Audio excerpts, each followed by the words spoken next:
प्रभूची स्तुती असो. प्रभूच्या उपस्थितीमध्ये भरपूर आनंद आहे आणि ज्या ज्या वेळेस आपण त्या प्रभूच्या चरणाशी येतो, त्याला धन्यवाद देतो, त्या त्यावेळेस प्रभू निश्चित त्याच्या अलौकिक उपस्थितीचा आपल्याला आनंद देत असतो.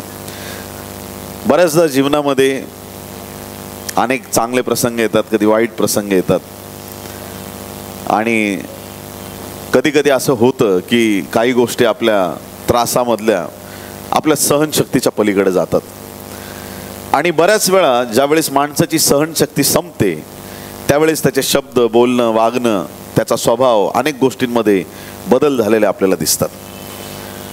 जीवनामध्ये असलेल्या चढ उतारांमुळे कधी कधी मनुष्याचे स्वभाव बदलतात आणि कधी मनुष्य प्रेमाने बोलतो, कधी चांगुलपणाने बोलतो, कधी आपुलकीने बोलतो, परंतु कधी टेन्शन डोक्यावरती जास्त जड झाल्याच्या नंतर, सहनशक्तीच्या पलीकडे एखादी गोष्ट गेल्याच्या नंतर मनुष्य रागीट बनतो, चिडचिडा बनतो, त्याचे शब्द बदलतात किंवा त्याच्या बोलण्या वागण्यातून ख्रिस्ताची झलक दिसत नाही आणि त्यावेळेस परमेश्वर आपल्याविषयी संतुष्ट नसतो. आत्म्याची फळं किती आहेत? 9 आहेत. वाचू आपण, तिथूनच सुरुवात करू. गलतीकारसपत्र 5वा अध्याय 22-23. गलेशियन चॅप्टर 5 वर्सेस 22 and 23. आत्म्याच्या द्वारे निष्पन्न होणारे फळ प्रीती, आनंद, शांती, सहनशीलता. सहनशीलता काय आहे? आत्म्याचं फळ आहे. सगळ्यांनी म्हणा, आत्म्याचं फळ. ज्या वेळेस तुमची स्वतःची वैयक्तिक सहनशीलता संपते आणि जर तुमच्याकडे हे आत्म्याचं फळ असेल, तुमचा स्वभाव सहनशील बनतो. समजायलंय का नाही? समजायलंय? खूप कठीण आहे का समजायला? नाही. तुमची कॅपॅसिटी काय? आता तुम्हाला जे पहिलं फळ प्रीती, माणसामध्ये देवाने ऑलरेडी प्रीती दिलेली आहे. आमेन. आईला सांगावं लागत नाही लेकरावरती प्रीती कर. आईकडे ती प्रीती असणारच आणि असायलाच पाहिजे. जे प्रेम परिवारात आहे ते प्रेम ऑलरेडी माणसामध्ये भरून दिलेलं आहे देवाने. पण कधी कधी हे प्रेम संपतं आणि त्या प्रेमाला कधी कधी तडा जातो आणि ज्यावेळेस आपल्याला वाटतं की जगातून मला प्राप्त झालेलं प्रेम संपतं, त्यावेळेस आपल्याला ईश्वरीय प्रेमाची गरज असते. आणि ते प्रेम, ती प्रीती आपल्यात कशी निष्पन्न होणार, उत्पन्न होणार, कशी ती प्रीती आपल्यामधून वाहणार? ज्यावेळेस आम्हाला आत्म्याचं कृपादान प्राप्त होणार, ज्यावेळेस आम्हाला आत्म्याचं फळ प्राप्त होणार, त्यावेळेस आमच्यात ती खरी प्रीती, खरा आनंद जो कशाने निघून जात नाही, ती खरी शांती आपल्या जीवनामध्ये येते आणि ती खरी सहनशीलता आपल्या जीवनामधून दिसते. ममता. आमेन. हालेलुया. आज मेडिकल फील्डमध्ये म्हणजे आजच्या तारखेला बरेच इतरही लोक वाढलेले आहेत, परंतु देवाच्या प्रिय लोकांनो, मॅक्झिमम मेडिकल फील्डमध्ये म्हणजे असं काम त्याला पूर्वी समजलं जायचं, रुग्णांची सेवा करणं म्हणजे फार कठीण काम आहे. पण या फील्डमध्ये जास्तीत जास्त लोक ख्रिश्चन आहेत. का? कारण की त्यांना देवाने पवित्र आत्मा दिलेला आहे. ते मानवी गुण नाहीत, ते ईश्वरीय गुण आहेत. रुग्णांवरती प्रेम करावं, दुसऱ्यांना सहाय्य करावं, ती ममता, तो चांगुलपणा, विश्वासूपणा. पुढचं वचन सौम्यता. सौम्यता म्हणजे समोरचे एकदम तुमच्यावर धावून येतील आणि तुम्ही praise the Lord, God bless you, ते तुमच्यावरती असे क्रूरतेने बोलतील, तुम्ही गॉड ब्लेस यू. हे कुठून येतं? हा आपला स्वभाव नाहीये, हा आपल्या येशूचा स्वभाव आहे. पवित्र आत्म्याच्या द्वारे ते कृपादान आपल्याला प्राप्त होतं. सौम्यता, इंद्रिय दमन म्हणजे ज्या देहाच्या वासना आहेत त्याच्यावर आपल्याला विजय मिळतो आणि ते इंद्रिय दमन आहे. आपली जी इंद्रिय आहेत त्याला कंट्रोलमध्ये ठेवण्याचं सामर्थ्य पवित्र आत्म्याच्या या फळांमध्ये आहे. हे आहे आशा विरुद्ध नियमशास्त्र नाही. आमेन. तर आज एका शब्दावरती लक्ष जास्त केंद्रित करूया आधीच्या वचनामध्ये, सहनशीलता. आज प्रत्येकाने स्वतःची पारख करायची की मी किती सहनशील आहे. आम्ही किती सहनशील आहोत, आमच्याकडं किती सहनशीलता आहे. मग सहन काय करावं लागतं? कितीतरी वेळा असं होतं की ज्या गोष्टी तुम्हाला आवडत नाहीत त्याच गोष्टी तुमच्या पुढे यायला सुरुवात होते. ज्या गोष्टींचा तुम्हाला तिटकारा आहे, जी गोष्ट झाल्यानंतर तुम्हाला राग येईल, सैतान बरोबर प्लॅनिंगने ती गोष्ट तुमच्या पुढे आणतो. का? कारण की त्याला हे दाखवायचंय की तुमची सहनशीलता बिलकुल कामाची नाहीये. त्याला हे दाखवायचंय की तुम्ही माझी लेकरं आहेत असं सैतानाला दाखवायचंय. आणि त्यामुळं काय होतं की मनुष्य ज्या वेळेस देवाच्या प्रतिरूपाचा असूनही सैतानाच्या गुणांनी चालतो, मानवी स्वभावामध्ये चालतो, परमेश्वराला आनंद होत नाही. उद्धटपणे तुमच्याशी कोणी वागल्यानंतर तुम्ही सुद्धा उद्धटपणे वागता, याचा अर्थ तो न तारलेला व्यक्ती आहे आणि तुमचं सुद्धा तारण तुम्ही हरवून बसलेले आहात. देवाच्या प्रिय लोकांनो, ज्या वेळेस आपला स्वतःचा स्वभाव अशा प्रकारे ओसंडून बाहेर वाहतो त्यावेळेस ख्रिस्त आमच्या जीवनात झळकत नाही. ती सहनशीलता आमच्या जीवनातून दिसावी यासाठी एकच गोष्ट अगत्याची आहे, ती म्हणजे आपल्याला पवित्र आत्मा हा प्राप्त झाला पाहिजे. बिना पवित्र आत्म्याची तुमची सहनशीलता कार्यान्वित होऊ शकत नाही. ज्या वेळेस तुम्ही म्हणता की मला राग अनावर होतो, मी कोणाला कंट्रोल होत नाही, याचा अर्थ तुम्ही अजून पवित्र आत्म्याच्या कंट्रोलमध्ये आलेले नाहीत.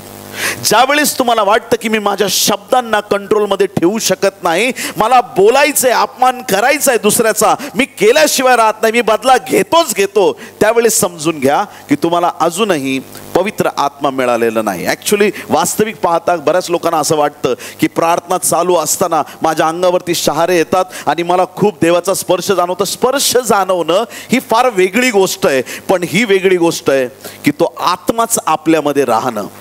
आमेन, हालेलुया. फक्त जाणीव होणं ही वेगळी गोष्ट आहे, पण ही एक वेगळी गोष्ट आहे की तो पवित्र आत्मा आपल्यामध्ये वस्ती करतो. आणि ज्यावेळेस तो पवित्र आत्मा आपला 100% कंट्रोल घेतो त्यावेळेस कुणी कितीही भुंकलं तुम्हाला अजिबात फरक पडणार नाही.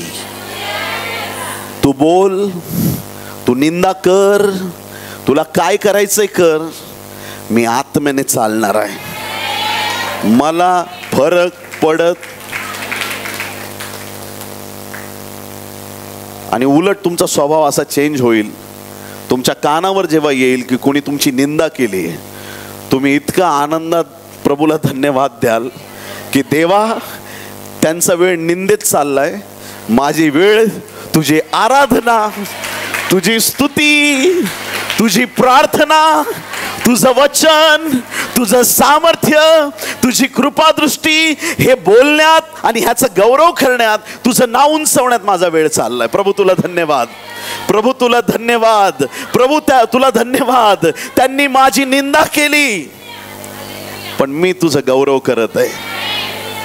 आणि जर तुम्ही असं करत आहात तर तुमच्यासारखे सहनशील लोक, आत्म्याने भरलेले लोक जगात कोणी नाहीत. Hallelujah, praise the Lord.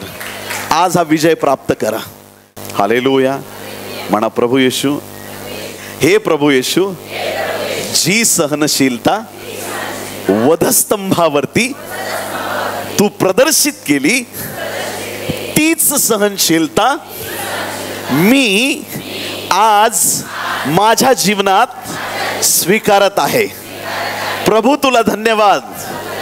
सहनशीलतेचं फळ माझ्या जीवनात मी स्वीकारला आहे, येशूच्या नावात. आमेन, आमेन. टाळ्या वाजून प्रभूला धन्यवाद देऊया. कुणाचं सहन करायला लागणार तुम्हाला? ऐकता? वचनातून सांगू, ऐका, वाचा. 2 कोरिंथ 11 अध्याय 19 वचन. 2 Corinthians chapter 11 verse 19. 2 कोरिंथ 11:19. कारण तुम्ही शहाणे आहात, कारण तुम्ही शहाणे आहात म्हणून आनंदाने मूढांचे, कुणाचे? मूढांचे म्हणजे सोप्या भाषेत मूर्ख लोकांचं सहन करायला सुरुवात करा. शहाणे तुम्हाला सहन करायला नाही लावणार, ते तुमची सुधारणूक करतील, पण तुम्हाला मूर्खांचं सहन करावं लागणार आहे. मग ज्यावेळेस तुम्हाला कुणी सहन करायला लावतं, अंतःकरणाच्या कोपऱ्यात राहू द्या, हा मूर्ख आहे. जर मी शहाणा आहे तर मला त्याचा अपमान नाही करायचा आहे. समोरच्याला वाटेल तो 1.5 शहाणा आहे, वाटू द्या, आपल्या बापाचं काय जात आहे. समोरच्याला वाटेल मी त्याचा अपमान केला, त्याची निंदा केली, त्याचं वाईट केलं, त्याला छळलं, मी त्याला त्रास दिला. समोरच्याला वाटेल की तो फार तज्ञ आहे, फार हुशार आहे, त्याला वाटेल मी काहीतरी मोठं काम करतोय. पण ज्यावेळेस तुम्ही सहन करता निमूटपणे, ख्रिस्ताचा गुण प्रदर्शित करता, देवाच्या नजरेत तुम्ही शहाणे आहात. हालेलुया. प्रत्युत्तर पण करायची गरज नाही, प्रत्युत्तर करायची गरज नाही. चिखलात दगड फेकून मारलं तर सोन्याचे दागिने अंगावर उडतील, बरोबर की नाही चर्च? Come on. हालेलुया. असा दगड टाकला का लगेच सोन्याची चैन गळ्यात, चिखलात दगड टाकला की लगेच 2-4 बोटात अंगठ्या सोन्याच्या. काय मिळणार आहे तुम्हाला? मग का टाकायचं दगड? का लागायचं त्यांच्या नादी?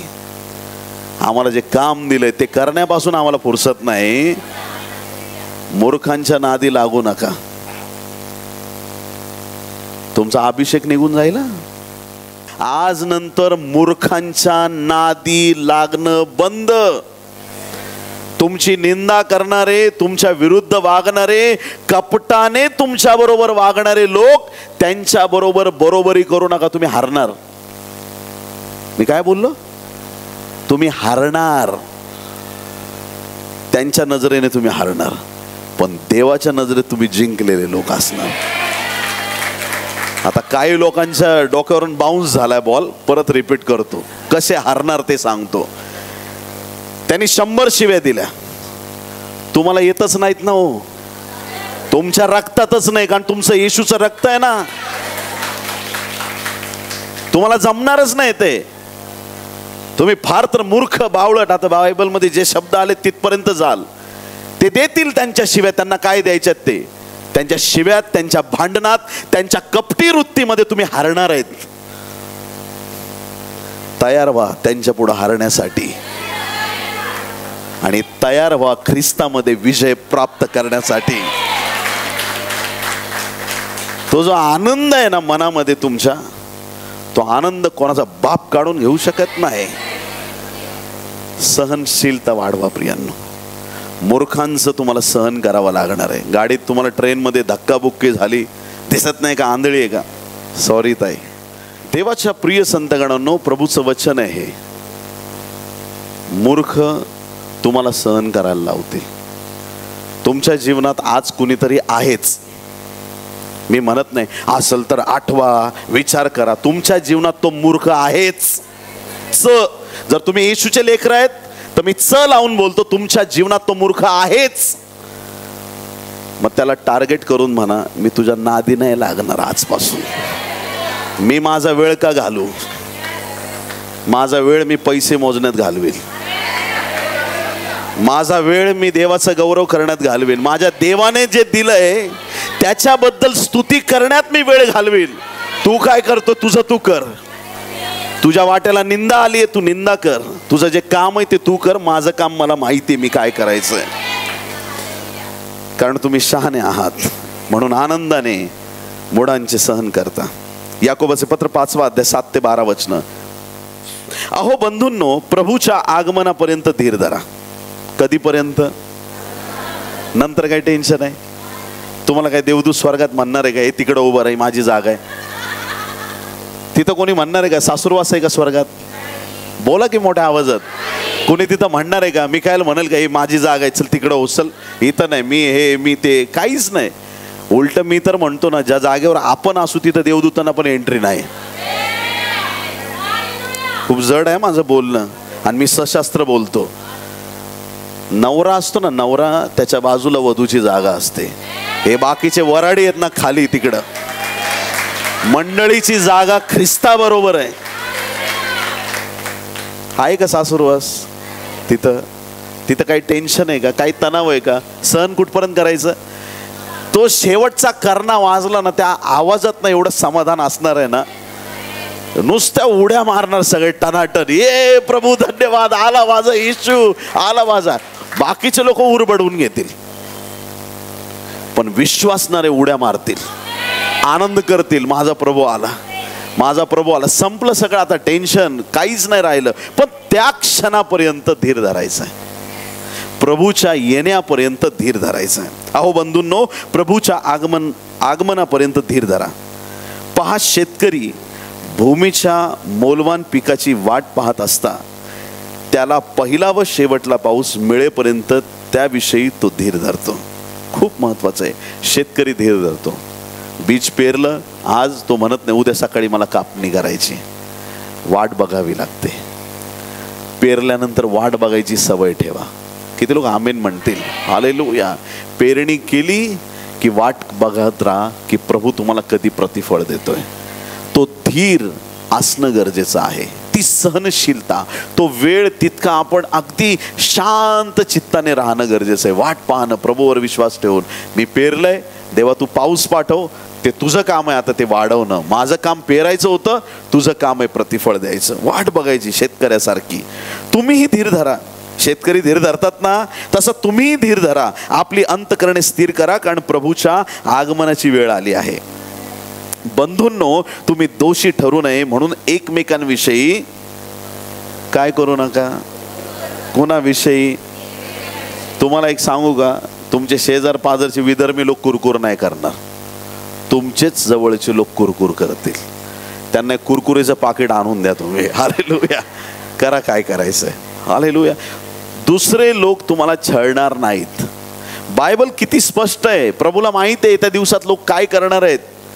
कसे मंडळीतलेच लोक एकमेकांविरुद्ध उठतील, पाळक पाळकाच्या विरुद्ध उठतील, भाऊ भाऊ एकमेकांच्या विरुद्ध उठतील, बहिणी बहिणी एकमेकांच्या विरुद्ध उठतील, सासू विरुद्ध सून, सुने विरुद्ध सासू. हे जगासाठी आहे. पण ह्या वचनात बायबल आपल्याला स्पष्ट करतंय, तुम्ही दोषी ठरू नये म्हणून एकमेकांविषयी कुरकुर करू नका. काय करू नका? कुरकुर करू नका. ज्या लोकांमध्ये समोर बोलायची हिंमत नसते ते मागे कुरकुर करतात. आणि जेवढे नंदी बैल असतात, बोलू का नकोस? अहो असं झालं, त्याचं गुबू गुबू चालू झालं, विषय संपला. तो पापी आहे, तो नरकात जाणार, पण होकार देणारे पण नरकाच्या अग्नी. तुम्ही दोषी ठरू नये. माझं वचन नाही, बायबलचं वचन आहे. इथं स्पष्ट लिहिलंय, तुम्ही दोषी ठरू नये म्हणून एकमेकांविषयी कुरकुर करू नका. पहा, न्यायाधीश दाराजवळ उभा आहे. येशू दाराजवळ उभा आहे. दार ठोकतोय, तो दाराजवळ उभा आहे. त्याला सगळं ऐकू येतंय, त्याला सगळं दिसतंय, तो सगळं जाणतो. कुरकुर करू नका. बंधूंनो, जे संदेश ते प्रभूच्या नावाने बोलले त्यांचे दुःख सहन व त्यांचा धीर ह्याविषयी कित्ता घ्या. ज्या देवाच्या सेवकांनी दुःख सहन केलं, धीर धरला, त्यांचा कित्ता घ्या. पहा, ज्यांनी सहन केले त्यांना आपण धन्य म्हणतो. सहन करणाऱ्यानं काय म्हटलंय? आणि छळणाऱ्याला मूर्ख. ऐकलं तुम्ही? हालेलुया. आता तुमच्या हातात आहे, तुम्हाला धन्य बनायचंय का मूर्ख बनायचंय? आपल्या हातात आहे. ते सर्वस्वी आपल्या हातात आहे. आज जर तुमचा कुठं छळ होतोय, तुमची निंदा होती, तर तुम्ही धन्य लोक आहात. सहन करायला शिका. सहन करायला शिका. जे लोक तुमच्याविषयी चुकीचं वागतायत त्यांचं वागणं आज नंतर सहन करायला शिका. बायबल अशा लोकांना धन्य लोक म्हणत आहे. तुम्ही इयोबाच्या धीराविषयी ऐकले आहे आणि त्याच्याविषयी प्रभूचा जो हेतू होता तो तुम्ही पाहिला आहे. ह्यावरून प्रभू फार कनवाळू व दयाळू आहे हे तुम्हाला दिसून आले. माझ्या बंधूंनो, मुख्यतः शपथ वाहू नका. स्वर्गाची, पृथ्वीची किंवा दुसरी कशाचीही शपथ वाहू नका. तुम्ही दोषी ठरू नये म्हणून तुम्हाला होय म्हणायचे तर होय म्हणा, नाही म्हणायचे तर. याचा अर्थ काय? आमचा प्रत्येक शब्द शब्देसारखा असला पाहिजे. परत वरून स्टिकर लावू नका, है ना. आता फ्रीज आहे, विकायला ठेवलंय, त्याच्यावर मोठा बोर्ड लावायला लागतो का? हा फ्रीज आहे, ह्याच्यात सगळ्या गोष्टी थंड होतात. काही गरज नाही. दिसलं डोळ्यांना हे वस्तू काय आहे, त्याला मोठं स्टिकर लावायची गरज नाही. दिसतंय काय? तसंच आपलं हे जे जीवन आहे, या जीवनावर विशेष आपले आशीर्वाद असे असावेत की आमचं प्रत्येक शब्द शब्देसारखा पाहिजे. होय म्हटलं तर तो होयच असलं पाहिजे, नाही म्हटलं तर ते नाहीच असलं पाहिजे. तळ्यात मळ्यात हे खेळ देवाच्या राज्यात चालत नाहीत. इथं ते देवाच्या राज्यात ते उपयोगाचे नाहीत. मग ह्या सगळ्या वचनातून आपण काय शिकतो? शेतकरी जसा धीर धरतो, वाट पाहतो, तसा आम्ही धीर धरण्याची गरज आहे. धीराने, अगदी नेटाने आपण प्रभूच्या राज्यात स्थिर राहायचं. जे काही सहन करायला लागेल, आमेन, सहन करायला लागेल, पण ते तुम्ही जर सहन केलं तर आशीर्वाद मोठे आहेत. हालेलुया. सहन केल्याचे आशीर्वाद मोठे आहेत. आजपासून ओतावेळपणे उत्तर देऊ नका. आमेन. हालेलुया. थोडा कठीण विषय आज, पण घेऊन टाका, देवापासून आहे. हालेलुया. आजपासून कोणालाही उतावीळपणे उत्तर द्यायचं नाही. कोणी रागवलं, चिडलं, काही गडबड केली, कोणी तुमचा त्रास देते, कोणी छळतंय, काहीही करतंय, त्या सगळ्या परिस्थितीत तुम्हाला शांत राहायचंय. आणि मग तसंच बायबल सांगतं, कलोसे 3 अध्याय 13 वचन, कोलोसियन्स चॅप्टर 3 वर्स 13, कलोसे 3 आणि 13, एकमेकांचे सहन करा. कोणाचे? एकमेकांचे सहन करा. काही लोकांना सवय असतात, काही गडबड करतात, सहन करा. काही लोक रिपीटेडली त्याच चुका करत राहतात. तुम्ही त्यांना सांगितलं असं करू नका, प्लीज करू नका, ते परत करतील. त्याच्यामध्ये देव तुम्हाला सुधरवतोय. किती लोक आमेन म्हणतील? हालेलुया. त्या व्यक्तीच्या वागण्यामुळे तुम्ही डिस्टर्ब न होता तुमची सहनशक्ती परमेश्वर तयार करत चाललेला आहे. तुम्हाला परमेश्वर वाढवत चाललेला आहे. परमेश्वर तुमची उन्नती करत चाललेला आहे. आणि मग कसं होतं जीवनामध्ये, एखाद्यावरती तुम्ही भरोसा टाकता आणि मग भरोसा टाकल्यानंतर कधी कधी तुम्हाला मनाला खूप वाईट वाटतं की मी विश्वास टाकला आणि असं झालं. मग आता एकच काम करा, देवावरती विश्वास टाका. हालेलुया. तुम्ही जन्म घेताना असा जन्म घेतला होता का? प्रभू तो व्यक्ती जगात आला तरच मी जगात येईल. समजतंय तुम्हाला काय? हालेलुया. Praise Lord. बोलो येशू मसीह की. कळतंय तुम्हाला का नाही कळतंय? एखादा व्यक्ती जो तुमच्या बरोबर रात्रंदिवस आहे, तुमचा मित्र आहे, तुमच्या परिवारातला सदस्य आहे, त्या व्यक्तीच्या भरोशावर तुम्ही जन्माला आले नाही. तुमचा भरोसा देवावर आहे, म्हणून देवाने तुम्हाला जगात पाठवलेलं आहे. मग काही डिस्टर्ब झालं तरी चालेल. आमेन. एकमेकांचे सहन करा. आमेन. एकमेकांचे काय करा? सहन करा. आणि कोणाविरुद्ध कोणाचे गाऱ्हाणे असल्यास त्याला धोपटून काढा. काय करायचं? बोला बोला बोला लवकर. कोणाविषयी तुमचं गाऱ्हाणं असल्यास काय करायचं? मोर्चे काढायचे. कोणाविषयी गाऱ्हाणं असल्यास काय करायचं? खूप सोपा पर्याय. माफ करा, सोडून द्या. सोडून द्या. त्यांना त्यांचं काम करू द्या. माफ करा, सोडून द्या. कोणाबद्दल गारा नाही, बायबल किती छान सुंदर शिकवण आपल्याला देतं. कोणाबद्दल गारा नाही तर त्याच्याबद्दल आपल्याला काहीच बदला घ्यायची गरज नाही. परमेश्वर त्या व्यक्तीला नीट करेल. प्रियांनो, परमेश्वर नीट करेल. परमेश्वर नीट करेल. एकमेकांचे सहन करा आणि कोणाविरुद्ध कोणाचे गाऱ्हाणे असल्यास आपसात क्षमा करा. प्रभूने तुम्हाला क्षमा केली तशी तुम्हीही करा. प्रभूने कशी क्षमा केली? सगळेच आमचे अपराध झाकून टाकले. किती अपराध केले आपण, त्या सगळ्या अपराधांवर जर त्याने पांघरून घातलंय, आम्ही पण दुसऱ्यांना क्षमा करायची, सहन करायला सुरुवात करा. आमेन. आज नंतर तुमच्या मुखात हा शब्द नको, मला सहन होत नाही. ही तुमची फिजिकल स्वतःची कॅपॅसिटी दैहिक रीतीनं.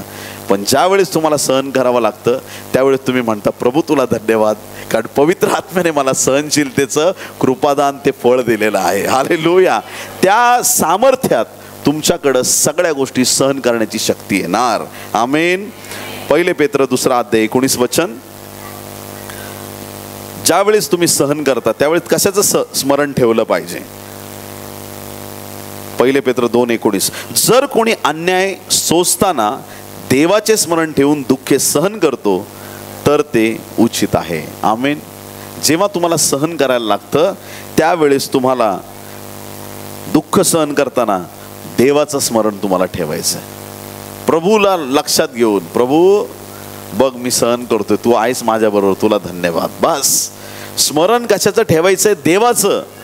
तो काय बोलला, ती काय बोलली, त्याचं स्मरण ठेवू नका. किती लोक आमेन म्हणतील? काही लोक 20-20 वर्ष लक्षात ठेवतात. 1952 मध्ये तुम्हाला असं बोलला होता, 96 साली तुम्हाला असं बोलला होता, नंतर तुम्हाला 2004 मध्ये मला अशा लग्नात असं बोलला, इथं तसं बोलला, हे तसं. ह्या गोष्टी विसरून जा. किती लोक आमेन म्हणतील याला? हालेलुया.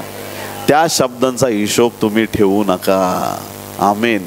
माफ करायचं, असं माफ करा. समोरच्याने आठवण जरी करून दिली, सॉरी मी तुला तेव्हा असं बोललो होतं. अरे कधी बोलला मलाच लक्षात नाही. बोलला होता का? मी सोडून दिलं, ते माझ्या लक्षात नाही. काही दे सोडून, जाऊ दे. मी एवढं बारीक सारीक लक्षात नाही ठेवत. हा आमचा स्वभाव आजपासून तयार झाला पाहिजे. आमेन. त्याच जुन्या गोष्टी, नावेचा उकंडा उकरू नका. केसच भेटतील फक्त, दुसरं काय भेटणार? किती उकरला तरी त्याच गोष्टी भेटणार आहेत. मग आम्हाला काय करायचंय? आम्हाला आमच्या वैऱ्यांना, आमचा छळ करणाऱ्यांना माफ करायचं आहे. संत पौल खूप छान रीतीनं वचनांमध्ये आपल्याला सांगत आहे. दुसरे करिंथ 12:10,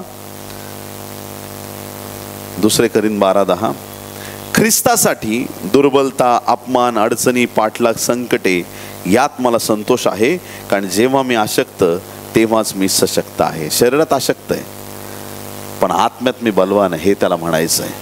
शारीरिक रीतीने पाहिलं तर मी अशक्त आहे. कसं सहन करू शकेल एवढा मार, एवढे संकट, एवढ्या अडचणी, या दुर्बलता, अपमान, अडचणी, पाठलाग, संकट, या सगळ्या गोष्टी सहन कसा करणार आहे? पवित्र आत्मा असल्या कारणाने मला त्या गोष्टींमध्ये शक्ती आहे, आणि जेव्हा मी अशक्त आहे तेव्हाच मी सशक्त आहे. जर त्या आत्म्याने आपल्याला सशक्त केलंय तर आज नंतर म्हणायचं नाही की मला हे सहन होत नाही. किती लोक आमेन म्हणायच्या तयारीत आहेत?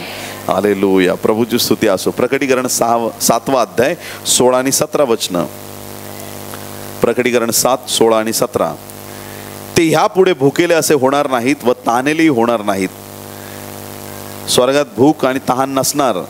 त्यांना सूर्य किंवा कोणतीही उष्णता बाधणार नाही, कारण राजासनापुढे मध्यभागी असलेला कोकरा त्यांचा मेंढपाळ होईल व तो त्यांना जीवनाच्या पाण्याच्या झऱ्याजवळ नेईल, आणि देव त्यांच्या डोळ्याचे सर्व अश्रू पुसून टाक. कुठे कुठे हे कुठे पुसणार आहे देव? तुमच्या घरी. हे सगळं स्वर्गाचे चित्र आहे. देवाच्या प्रिय लोकांनो, या जगातले जे तुमच्या मनावरचं ओझं आहे, ह्या जगात जितकं तुम्हाला रडावं लागलंय, ह्या जगात तुम्ही जितका अपमान सहन केलाय, त्या सगळ्या गोष्टी तुमच्या जीवनावर ओझ्यासारख्या झाल्यात. पण फक्त प्रभूचा असा हात येईल आणि तुमच्या अश्रू जसा पुसेल ना, तुम्हाला जे समाधान मिळेल ना, ते फार अलौकिक असणार आहे, फार मोठं. इथं सहन करा, इथं सहन करा. ते फेवर पाहिजे ना, इथं सहन करा. परिवारात सहन करा, मंडळीत सहन करा, वाटेने चालताना सहन करा, नातेवाईकांचं सहन करा. जिथून त्रास आहे, ऑफिसमध्ये त्रास आहे, सहन करा. शांत चित्ताने राहा. हालेलुया. कोणाशी दुश्मनी करू नका. आपला वैरी फक्त सैतान आहे. किती लोक आमीन म्हणतील? बस, ती त्याची सेना, तो सैतान आपला दुश्मन आहे. कोणाशीही वैर करू नका प्रियांनो, कोणाशीही वैर करू नका. लोक दुष्ट आत्म्याने प्रवृत्त होतात, पण त्यांचा नाश होत चालला हे त्यांना कळत नाही. त्या दुष्ट शक्तीच्या प्रभावाखाली ते तुमचा अपमान, निंदा करतील, आणि न जाणो कधी तुमच्या तोंडातून एखादा शब्द निघाला.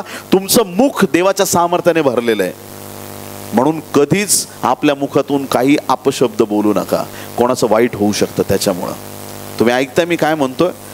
तुमची प्रार्थना जर एखाद्याचा तुटलेला पाय नीट करू शकते, तीच प्रार्थना एखाद्याचा पाय पण मोडू शकते. सावध राहा, सावध राहा. तुमच्या शब्दात सामर्थ्य आहे. कोणालाही शाप देऊ नका. मग असं करता करता काय होतं की लोकांचा नाश होतो आणि तुमच्यावरचं देवाचा हात हटायला सुरुवात होते. कृपादानांचा योग्य वापर करा. योग्यतेने आम्ही त्या कृपादानांचा वापर करावा ही देवाची इच्छा आहे. आज नंतर सहनशीलता वाढवा. किती लोक आमेन म्हणणार आहेत? हालेलुया. पौलाने खूप सहन केलं, खूप सहन केलं. मग त्याने काय सहन केलं ते वाचतो. जसा एक एक शब्द येईल त्याचा वाचताना त्याचा विचार करा. ऐकताय तुम्ही सगळे? ऐका. दुसरे करिंथ 11वा अध्याय 21 ते 33. स्वतःला हिणवून मी हे बोलतो. कोणाला हिणवून? पौल दुसरा कोणाला हिणवत नाही. स्वतःला हिणवून, स्वतःला हिणवून मी हे बोलतो. तरी ज्या बाबतीत कोणी धीट असेल त्याच्यात मीही धीट आहे हे मी मूढपणाने बोलतो. ते इब्री आहेत काय? मीही आहे. ते इस्रायली आहेत काय? मीही आहे. त्याची ओळख तो देतोय. ते अब्रामाचे संतान आहेत काय? मीही आहे. ते ख्रिस्ताचे सेवक आहेत काय? मी अधिक प्रमाणात आहे. हे मी वेडगाळासारखे बोलतो. श्रम करण्यात, कैद सोसण्यात, हे सगळं आता पौलाचे संकट आहेत. श्रम केले, काय काय छळ झालाय त्याचा, कुठल्या कुठल्या गोष्टीत त्याला सहन करावं लागलंय. आज आमच्याकडे चॅलेंज एखाद दुसरंच असेल, एखाद्या व्यक्तीकडून त्रास असेल किंवा एखाद्या परिस्थितीमधून तुम्हाला जात असताना अडचण येत असेल, एखाद्या प्रॉब्लेममध्ये तुम्ही असाल, पण ही संत पौलाची संकट पहा. श्रम करण्यात, श्रम म्हणजे कधी असं व्हायचं की आता आज आम्ही मंडळीला सांगतो द्या, दशमांश द्या देवाच्या राज्यासाठी, दान द्या, सगळे देतात, देवाचं काम चाललंय, प्रभूला जे करायचे ते प्रभू बरोबर करून घेतो. पण संत पौलाच्या काळामध्ये मंडळीकडे तेवढं अजून शिक्षण आलं नव्हतं. ती सुरुवातीची पहिली बॅच होती ती, कळते का तुम्हाला? त्यांना आता शिकवायचं होतं त्याला, आणि त्या काळात फार मोठ्या स्ट्रगलला संत पौलाला सामोरे जायचं. मग मंडळी कधी त्याला मदत करत नव्हती, बऱ्याच वेळा करायची पण कधी करत नव्हती. मग संत पौल भीक मागत फिरत नव्हता, तो जायचा आणि तंबू बांधायचं काम करायचा. हालेलुया! काय गोड सेवक होता, काय अद्भुत सेवक आहे. पण त्याने कधीच मान खाली घातली नाही.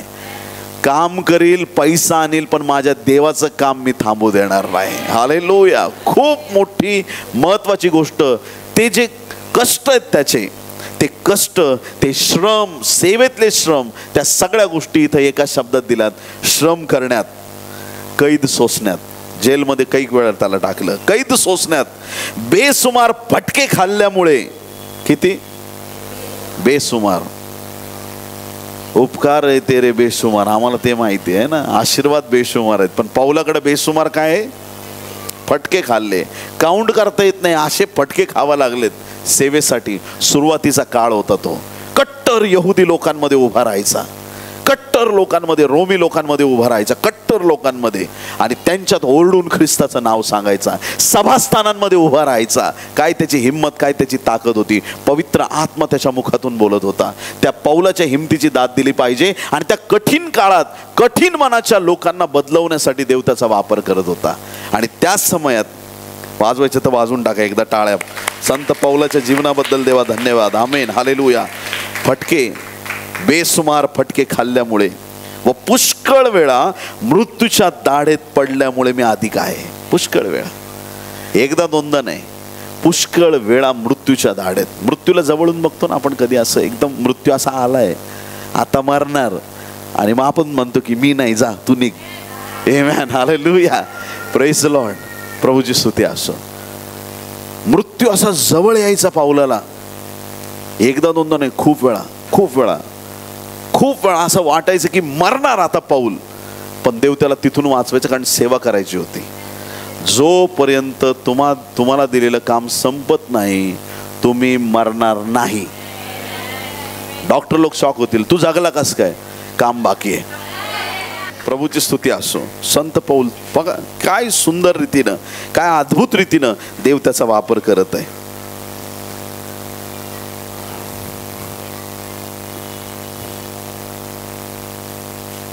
ते इब्री आहेत का मी आहे, ते इस्रायली आहेत का मी आहे, ते अब्रामाचे संतान आहेत का मी आहे, ते ख्रिस्ताचे सेवक आहेत का,